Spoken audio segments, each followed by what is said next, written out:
একদিন চুপচাপ 5 বছরের সম্পর্ক থেকে বের হয়ে আসলাম। অনেকদিন কেউ কারণ জিজ্ঞাসা করেনি, ভাবতো কষ্ট পাব। সত্যি বেশ কষ্ট পেতাম। অনেকদিন পর হুট করে এক বিকেলে এক বন্ধু জিজ্ঞাসা করল, কেন?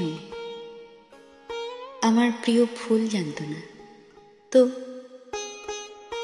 কতক্ষণ তাকিয়ে থেকে বললাম, বেলা পড়েছে, চলো চা নাস্তার আয়োজন করি। আমার প্রিয় ফুল দোলন চাঁপা 5 বছরই আমাকে কখনো নিজের থেকে এক তোড়া দোলন চাঁপা এনে দেয়নি। আমিও কখনো চাইনি, চাইলে বলতো পাওয়া যায় না। অথচ আমি দেখতাম কয়েকটা মোড়ে ফুলের দোকানে দোলন চাঁপার তোড়া। দোকানগুলো দেখলে হাঁটার গতি কমিয়ে দিতাম, যদি কোনোভাবে বোঝে একটু ফুল চাই আমি।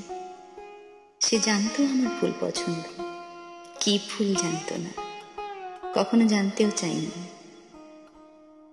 বিকেলের সেই বন্ধু অনেকদিন পর আবার জিজ্ঞেস করল, কেবল ফুল জানতো না তাই? না, তবে প্রিয় রং জানতো না, শরৎ পছন্দ জানতো না, কাশফুল দেখাতে নিত না, চিঠি লিখত না, একগোছা চুড়ি কখনো হাতে নিয়ে আসতো না, এক পাতার টিপ কখনো দেয়নি। এই তো, এসব তো খুবই অগুরুত্বপূর্ণ বিষয়, আর কিছু হয়নি। সেদিনও প্রসঙ্গ ঘুরিয়েছিলাম, তারপর গভীর রাত পর্যন্ত চোখের জল ফেলেছি। কিভাবে বোঝাই কেন একটা দোলন চাঁপার তোড়া, একটা চিঠি, একগোছা চুরির মতো সামান্য জিনিস নিয়ে এত বছরের সম্পর্ক ছেদ করে আসলাম। অনেক সময় অনেকভাবে বলতে চেয়েছি, জানো আমার ছোট কালো টিপ দরকার। সরাসরি বলেছি, ঘুরিয়ে বলেছি, কখনো কখনো রাস্তার পাশের ঝুড়ি থেকে এক পাতা নিয়ে বলেনি, দেখো তো এমন চলবে? চাইতে চাইতে ক্লান্ত হয়ে একসময় চাওয়া বন্ধ করে দিলাম, কিন্তু চোখের জল বন্ধ হয় না।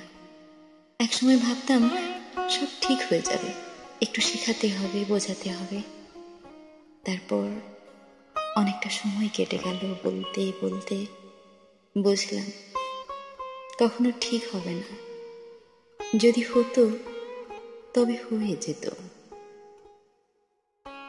এরও অনেক বছর পর আবার প্রেমে পড়েছিলাম। তৃতীয় সাক্ষাতে হাঁটতে হাঁটতে যখন একটা ফুলের দোকান পড়ল, সে জিজ্ঞেস করল একটা দরকারি প্রশ্ন, তোমার প্রিয় ফুল কি, কিনে দিই? চোখ ছলছল করে উঠল।